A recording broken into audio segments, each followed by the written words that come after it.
Welcome to touchdown at runway 22 of London Stansted Airport in the 787 Dreamliner. Over the last 6 or 7 years of playing Flight Simulator, my landings have become borderline acceptable. But I recently found footage of my first ever landings as an adult in Flight Simulator, and I thought you guys might like to watch them. Before we start, bear in mind the picture quality isn't going to be brilliant as I wasn't recording stuff properly at the time. However, they are good enough quality to share just as a bit of fun. So I'm going to zoom into the navigation display on the Dreamliner, overlay the videos here, and let's take a look.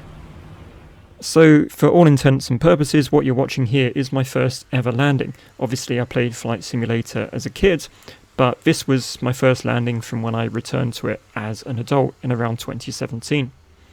This is Flight Simulator X Steam Edition, and the airplane is a Dash 8 that was converted from an AI airplane. We're wearing the livery of the now defunct Flybe Airlines and attempting to land on runway 05 at Glasgow. This landing was entirely manual, no ILS or anything like that. The simulator's ATC vectored me to final, told me to descend, and this was the result. Let's move swiftly on. Fast forward a few months and I'd learned to perform an ILS approach. However, default airplanes in FSX like this 737 were not equipped with Autoland. So to land with a flare, you actually had to fly the approach with flaps at 10 degrees. When I moved over to a modern simulator, X-Plane 11, in the next month, initially I continued with this style of flying. So this is the default 737 which isn't equipped with Autoland flying an ILS approach with the flaps set to 10 degrees, so I landed flared and not nose first. Around this time I started watching the Captain Canada YouTube channel and I figured it was about time that I learned to fly these things properly.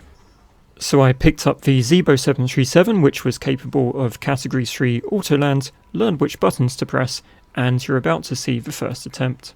And this is the end result of my journey learning how to fly an airplane in a flight sim, a properly configured successful Category 3 Autoland in the Zibo in X-Plane. About 6 months later I started this YouTube channel, and what we're looking at here is my first landing on stream. This was the Tolis A319 in X-Plane 11. To play it safe, I went for an Autoland here, but on later streams I started performing manual landings, and this is the first one of those. I hope you enjoyed this look at my first Flight Simulator landings.